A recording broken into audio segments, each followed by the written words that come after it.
आद का ज़माना। आद के रहने की जगह है। आद का मजहब। हज़रत हूद अलैहिस्सलाम। इस्लाम की तबलीग। हूद की कौम पर अजाब। हुद अलैहिस्सलाम की वफ़ात। कुछ इबरतें। आद का ज़माना। आद का ज़माना लगभग 2000 साल कब्ल मसीह माना जाता है और कुरान मजीद में आद को मिन बादी नूह कहकर नूह कौम के खलीफों में गिना गया है। साथ ही उनको आदे उला कहा है और आद के साथ इरम का लफ्ज लगा हुआ है। आद के रहने की जगह है। आदे का मरकजी मकाम अर्ज़े अहकाफ है। यह हज़र मौत के उत्तर में इस तरह वाक़े है कि इसके पूरब में ओमान और उत्तर में राबे अल खाली। मगर आज यहाँ रेत के टीलों के सिवा कुछ नहीं है। आद का मजहब। आद बुत परस्त थे और अपने पेशे और नूह की कौम की तरह सनमपरस्ती और बुत तराशी में माहिर थे। हज़रत अब्दुल्लाह बिन अब्बास से एक असर मंकूल है। इसमें है कि इनके एक सनम का नाम समूद और एक का नाम हतार था। हज़रत हूद अलैहिस्सलाम। आद अपनी ममलकत की सतवत व जबरूत, जिस्मानी सूरत व गुरूर में ऐसे चमके कि उन्होंने एक अल्लाह को बिल्कुल भुला दिया और अपने हाथों के बनाए हुए बुतों को अपना माबूद मानकर हर किस्म के शैतानी आमाल बेखौफ करने लगे। तब अल्लाह ताला ने उन्हीं में से एक पैगंबर हज़रत हूद को भेजा। हज़रत हूद अलैहिस्सलाम आद की सबसे ज्यादा इज़्ज़तदार शाखा खुलूद के एक फ़र्द व्यक्ति थे। इस्लाम की तबलीग। उन्होंने अपनी कौम को अल्लाह की तौहीद और उसकी इबादत की तरफ दावत दी और लोगों पर जुल्म व जौर करने से मना फरमाया। मगर आद ने एक न मानी।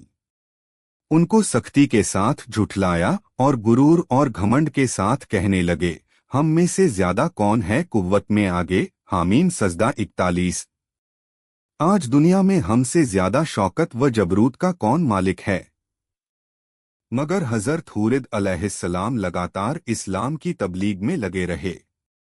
वह अपनी कौम को अल्लाह के अजाब से डराते और गुरूर व सरकशी के नतीजों को बताकर नूह की कौम के वाक़ये याद दिलाते और कभी इरशाद फरमाते, ऐ कौम, अपनी जिस्मानी ताकत और हुकूमत के ज़बरदस्त होने पर घमंड न कर, बल्कि अल्लाह का शुक्र अदा कर कि उसने तुझको यह दौलत बख्शी। नूह कौम की तबाही के बाद जमीन का तुझको मालिक बनाया, खुशैशी, फारिगुलबाली और खुशहाली अता की, इसलिए उसकी नेमतों को न भूल और खुद के गढ़े हुए बुतों की परस्तिश से बाज आ, जो ना नफा पहुंचा सकते हैं और न दुख दे सकते हैं।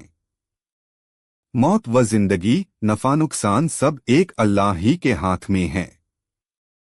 ए कौम के लोगों, माना कि तुम सरकशी और उसकी नाफरमानी में मुब्तला रहे हो, मगर आज भी अगर तौबा कर लो और बाज आ जाओ तो उसकी रहमत फैली हुई है और तौबा का दरवाज़ा बंद नहीं हुआ है। उससे मगफिरत चाहो, वह बख्श देगा। उसकी तरफ रुजू हो जाओ, वह माफ कर देगा और माल व इज्जत में सरफराजी बख्शेगा।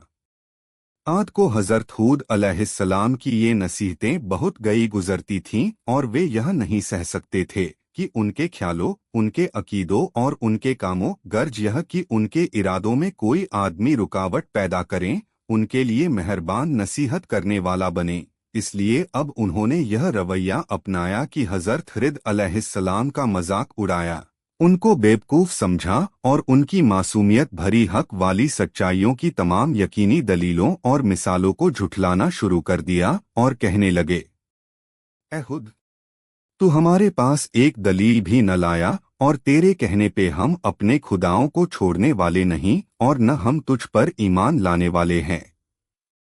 हूद 11:35। और हम इस ढोंग में आने वाले नहीं कि तुझको खुदा का रसूल मान लें और अपने खुदाओं की इबादत छोड़कर यह यकीन कर लें कि वे बड़े खुदा के सामने हमारे सिफारिशी नहीं होंगे। हज़रत हूद अलैहिस्सलाम ने उनसे कहा कि न मैं बेवकूफ़ हूँ और न पागल, बिलाशुबा अल्लाह का रसूल और पैगंबर हूँ। اللہ اپنے بندوں کی ہدایت کے لیے بیوقوف کو منتخب نہیں کیا کرتا کہ اس کا نقصان اس کے نفع سے بڑھ جائے اور ہدایت کی جگہ گمراہی آ جائے۔ وہ اس زوردار خدمت کے لیے اپنے بندوں میں سے ایسے آدمی کو چنتا ہے جو ہر طرح سے اس کا اہل ہو اور حق کی اصل خدمت کو خوشی کے ساتھ انجام دے سکے۔ اور اللہ خوب جاننے والا ہے کہ رسالت کے اپنے منصب کو کس جگہ رکھے۔ الانعام 6:124۔ مگر قوم کی سرکشی اور مخالفت بڑھتی رہی اور ان پر سورج سے زیادہ روشن دلیلوں اور نصیحتوں کا ذرا بھی اثر نہ پڑا، اور حضرت ہود علیہ السلام کو ذلیل کرنے اور جھٹلانے پر اور زیادہ اتر آئے، اور الیاذ باللہ مجنون اور کھتی کہہ کر اور زیادہ مذاق اڑانے لگے اور کہنے لگے، اے ہود، جب سے تو نے ہمارے بتوں کو برا کہنا اور ہم کو ان کی عبادت نہ کرنے پر ابھارنا شروع کیا ہے، ہم دیکھتے ہیں کہ اس وقت سے تیرا حال خراب ہو گیا ہے، اور ہمارے خداؤں کے بددعا سے تو پاگل اور مجنون ہو گیا ہے، تو اب ہم اس کے علاوہ تجھ کو اور کیا سمجھے؟ ان کی اس گستاخی بھری جرت اور ہمت سے یہ خیال ہو چلا تھا کہ اب کوئی آدمی ہود علیہ السلام کی طرف دھیان نہ دے گا اور ان کی باتوں کو توجہ سے نہ سنے گا۔ حضرت ہود علیہ السلام نے یہ سب کچھ نہایت صبر اور ضبط سے سنا، فپھر ان سے یوں بولے، میں اللہ کی اور تم سبکو گواہ بنا کر سب سے پہلے یہ اعلان کرتا ہوں کہ میں اس عقیدے سے بالکل الگ ہوں کہ ان بتوں میں نہ یہ قدرت ہے کہ مجھ کو یا کسی کو کسی قسم کی بھی کوئی برائی پہنچا سکتے ہیں۔ اس کے بعد تم کو اور تمہارے ان جھوٹے معبودوں کو چیلنج کرتا ہوں کہ اگر ان میں ایسی قدرت ہے تو وہ مجھ کو نقصان پہنچانے میں جلدی سے کوئی قدم اٹھائیں۔ میں اپنے اللہ کے فضل و کرم سے عقل رکھنے والا اور سوجھ بوجھ رکھنے والا ہوں، سوچنے سمجھنے کا مالک ہوں اور حکمت اور دانائی کا حامل۔ میں تو صرف اپنے اللہ پر ہی بھروسہ کرتا ہوں اور اسی پر پورا یقین رکھتا ہوں جس کے قبضے و قدرت میں کائنات کے تمام جانداروں کی پریشانیاں ہیں، جو زندگی اور موت کا مالک ہے۔ وہ ضرور میری مدد کرے گا اور ہر نقصان پہنچانے والے کے نقصان سے بچائے رکھے گا۔ آخر حضرت ہود علیہ السلام نے اس کی لگاتار بغاوت اور سرکشی کے خلاف یہ اعلان کر دیا کہ اگر قوم عاد کا یہی رویہ رہا اور حق سے پلٹنے اور منہ پھیرنے کی روش میں انہوں نے کوئی تبدیلی نہ کی اور میری نصیحتوں کو پورے دل سے نہ سنا، تو میں اگرچہ اپنی ڈالی ذمہ داریوں کے لیے ہر وقت چست اور ہمت رکھنے والا ہوں، مگر ان کے لیے ہلاکت یقینی ہے۔ اللہ بہت جلد ان کو ہلاک کر دے گا اور دوسری قوم کو زمین کا مالک بنا کر ان کی جگہ قائم کر دے گا، اور بلا شبہ وہ اللہ تعالیٰ کو ذرہ برابر بھی نقصان نہیں پہنچا سکتے۔ وہ تو ہر چیز پر قدرت رکھنے والا اور ہر چیز کی حفاظت کرنے والا اور نگہبان ہے، اور پوری کائنات اس کی قدرت کی مٹھی میں ہے۔ اے قوم، اب بھی سمجھ اور عقل و ہوش سے کام لے۔ نوح علیہ السلام کی قوم کے حالات سے عبرت حاصل کر اور اللہ کے پیغام کے سامنے سرے نیاز جھکا دے، ورنہ قضا و قدر کا ہاتھ ظاہر ہو چکا ہے اور بہت قریب ہے وہ زمانہ کہ تیرا یہ سارا غرور و گھمنڈ خاک میں ملنے جائے گا، اور اس وقت شرمندگی سے بھی کوئی فائدہ نہ ہوگا۔ حضرت ہود علیہ السلام نے بار بار ان کو بھی یہ باور کرایا کہ میں تمہارا دشمن نہیں ہوں، دوست ہوں۔ تم سے سونا چاندی اور تخت و تاج کی طلب نہیں کرتا ہوں، بلکہ تمہاری فلاح و نجات چاہتا ہوں۔ میں اللہ تعالیٰ کے پیغام کے بارے میں خیانت کرنے والا نہیں بلکہ امین ہوں۔ وہی کرتا ہوں جو مجھ سے کہا جاتا ہے۔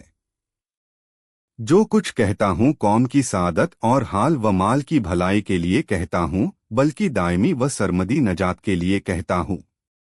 تم کو اپنی ہی قوم کے ایک انسان پر اللہ کے پیغام نازل ہونے سے اچنبھا نہیں ہونا چاہیے، کیونکہ یہ پرانے زمانے سے اللہ کی جاری و ساری سنت ہے کہ انسانوں کی ہدایت و سعادت کے لیے انہی میں سے ایک آدمی کو چن لیتا اور اپنا رسول بنا کر اس کو خطاب کرتا ہے، اور اپنی مرضی اور نامرضی سے اس کو معرفت اپنے بندوں کو مطلع کرتا رہتا ہے۔ اور فطرت کا تقاضا بھی تو یہی ہے کہ کسی قوم کی رشد و ہدایت کے لیے ایسے آدمی ہی کو چنا جائے جو بول چال میں انہی کی طرح ہو، उनके अखलाक और आदतों का जानकार हो, उनकी खुसूसी बातों से आशना और उन्हीं के साथ जिंदगी गुजरता रहा हो कि उसी से कौम मानूस हो सकती है और वही उसका सही हादी व मुशफ़िकी बन सकता है। आद ने जब यह सुना तो वे अजीब हैरत में पड़ गए। उनकी समझ में न आया कि एक अल्लाह की इबादत का मतलब क्या है। वे गम व गुस्सा में आ गए कि किस तरह हम बाप दादा को असनाम परस्ती, मूर्ति पूजा को छोड़ दें।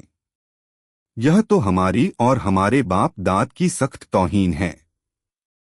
उनका गैज व गजब भड़क उठा कि उनको काफिर और मुशरिक क्यों कहा जाता है, जबकि वो बुतों को अल्लाह समान अपनी शफात करने वाला मानते हैं। उनके नज़दीक खुद की बात मान लेने में उनके माबूदों और बुजुर्गों की तौहीन थी और उन्हें हकीर समझा जा रहा था, जिनको वो बड़े खुदा के दरबार में अपना वसीला और शफी मानते थे और इसी को इन तस्वीरों और मूर्तियों के लिए पूजते थे कि वे खुश होकर हमारी सिफारिश करेंगे और अल्लाह के अजाब से निजात दिलाएंगे। आखिर वे शोले की तरह भड़क उठे और हजरत हुद अलैहिस्सलाम से बिगड़कर कहने लगे, तूने हमको अपने खुदा के अजाब की धमकी दी और हमको उससे यह कहकर डराया कि मैं तुम्हारे ऊपर बड़े दिन के अजाब के आने से डरता हूँ कि कहीं तुम उसके हकदार न ठहर जाओ। अश-शूरा 26:135। तो ऐ हुद, अब हमसे तेरी रोज रोज की नसीहतें सुनी नहीं जाती। हम ऐसी नसीहत करने वाले मेहरबान से बाज आए। अगर तू वाकई अपने कोल में सच्चा है तो वह अजाब जल्द ले आ कि हमारा तेरा किस्सा साफ हो। पसला तू हमारे पास उस चीज को जिसका तू हमसे वायदा करता है, अगर तू वाकई सच्चों में से है। अल-आराफ 7:70। हजरत हुद अलैहिस्सलाम ने जवाब दिया कि अगर मेरे खुलूस और मेरी सच्चाई वाली नसीहतों का यही जवाब है तो बिस्मिल्लाह, और तुमको अजाब का अगर इतना की शौक है तो वह भी कुछ दूर नहीं। बिला शुबहा तुम्हारे पालनहार की ओर से तुम पर अजाब व गज़ब आ पहुंचा। अल-आराफ 7:71।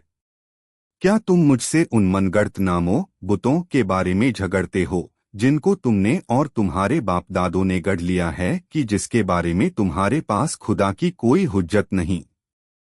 पास अब तुम अल्लाह के अजाब का इंतजार करो, मैं भी तुम्हारे साथ इंतजार करता हूँ। अल-आराफ 7:71। हूद की कौम पर अजाब। आखिर अल्लाह का वादा आ पहुंचा और गैरते हक हरकत में आई और अल्लाह के अजाब ने सबसे खुशकसाली की शक्ल इख्तियार की। आद सख्त घबराए हुए परेशान हुए और तंग दिखाई पड़ने लगे तो हजरत हूद अलैहिस्सलाम को हमदर्दी के जोश ने उकसाया और मायूसी के बाद फिर उनको एक बार समझाया कि हक का रास्ता इख्तियार कर लो, मेरी नसीहतों पर ईमान ले आओ, यही निजात की राह है दुनिया में भी और आखिरत में भी, वरना पछताओगे। लेकिन बदबख्त और बदनसीब कौम पर कोई असर न हुआ बल्कि दुश्मनी कई गुना ज्यादा बढ़ गई। तब हौलानाक अजाब ने उनको आ घेरा। 8 दिन और 7 रातें बराबर तेज व तुंद हवा के तूफान उठे और उनको और उनकी आबादी को तह व बाला करके रख दिया। तनोमंद और हैकल इंसान जो अपनी जिस्मानी ताकतों के घमंड में सरमस्त और सरकश बने हुए थे, इस तरह बेहिस व हरकत पड़े नजर आते थे जिस तरह आंधी से भारी भरकम पेड़ बेजान होकर गिरता है। गरज उनकी हस्ती को नेस्त व नाबूद कर दिया गया ताकि आने वाली नस्लों के लिए इबरत बने और दुनिया और आखिरत की लानत और अजाब उन पर मुसल्लत कर दिया गया कि वे उसी के हकदार थे। हजरत हूद अलैहिस्सलाम और उनके मुखलिस इस्लाम को मानने वाले साथी अल्लाह की रहमत और नेमत में अल्लाह के अजाब से महफूज रहे और सरकश कौम की सरकशी और बगावत से बचे रहे। यह है आदे उला की वह दास्तान जो अपने अंदर इबरत के सामान रखती है। इसमें अनगिनत नसीहतें पाई जाती हैं और अल्लाह ताला के हुक्मों की तामील और तकवा व तहारत की जिंदगी की तरफ दावत देती है। शरारत, सरकशी और अल्लाह के हुक्मों से बगावत के बुरे अंजाम से आगाह करती और वक्ती खुशैशी पर घमंड करके नतीजे की बदबख्ती पर मजाक उड़ाने से डराती और बाज रखती है। हुद अलैहिस्सलाम की वफात। حضرت علی رہ سے ایک اثر نقل کیا جاتا ہے کہ حضرت ہود علیہ السلام کی قبر حضر موت میں کثیف احمر لال ٹیلا پر ہے اور اس کے سرہانے جہاں کا پیڑ کھڑا ہے۔ دوسری روایتوں کے مقابلے میں یہی روایت صحیح اور معقول معلوم ہوتی ہے کہ عاد کی بستیاں حضر موت کے قریب تھی اور ان کی عاد کی تباہی کے بعد قریب ہی کی بستیوں میں حضرت ہود علیہ السلام نے قیام فرمایا ہوگا اور وہی وفات ہو گئی ہوگی۔ کچھ عبرتیں۔ اللہ کے نیک بندے جب کسی کا بھلا چاہتے اور ٹیڑھوں کی ٹیڑھ کو سیدھا کرنے کے لیے نصیحت فرماتے تو بروں اور جلیلوں کی کمینگی، مذاق اڑانے، فپتی کسنے، چھوٹا بنائے رکھنے کی پرواہ نہیں کرتے۔ دکھی اور رنجیدہ ہو کر یا ناراض ہو کر بھلا چاہنے اور نصیحت کرنے کو نہیں چھوڑتے، اور ان تمام خصوصیتوں میں نمایاں بات یہ ہوتی ہے کہ وہ اپنی اسی نصیحت اور بھلا چاہنے کے لیے قوم سے کسی نفع کی امید یا خواہش جاسی نہیں رکھتے۔ ان کی زندگی بدلہ اور عوض سے پوری طرح اور برتر ہوتی ہے۔ اپنے اصلاح چاہنے والوں اور نبیوں اور سچوں کے خلاف قوموں کی بیر اور دشمنی اسی ایک عقیدے پر ٹک رہی ہیں کہ ہمارے باپ دادا کی ریتی و رسم اور ان کی خود کی گڑھی ہوئی مورتیوں کے خلاف کیوں کچھ کہا جاتا ہے۔ یہ باتیں قوموں کی زندگی کے لیے ہمیشہ تباہی مچانے والی اور ان کی فلاح و ابدی سعادت کے لیے ہلاک کرنے والی ہیں۔ تبلیغ و حق کے پیغام کے راستے میں بدی کا بدلہ نیکی سے دیا جائے اور کڑواہٹ کا جواب میٹھے بول سے پورا کیا جائے۔ البتہ تبلیغ کرنے والے اپنی بدکرداری اور لگاتار سرکشی پر اللہ تعالیٰ کے بنائے ہوئے قانون جزائے عمل یا پاداش عمل کو ضرور یاد دلائیں اور آنے والے برے انجام پر یقیناً تنبیہ کریں، اور یہ سچائی بار بار سامنے لائیں کہ جب کوئی قوم اجتماعی سرکشی، ظلم اور بغاوت پہ تیار ہو جاتی ہے اور اس پر برابر اصرار کرتی رہتی ہے تو پھر اللہ تعالیٰ کا غضب اس کو صفحۂ علم سے مٹا دیتا ہے اور اس کی جگہ دوسری قوم لے لیتی ہے۔ حضرت ہود علیہ السلام اور عاد قوم کا ذکر قرآن میں سورہ آراف، ہود اور شعراء میں آیا ہے، جبکہ عاد قوم کا ذکر آراف، ہود، مومنون، شعراء، فصلت، احقراف، الجاریات، القمر اور الحاقہ میں ہوا ہے۔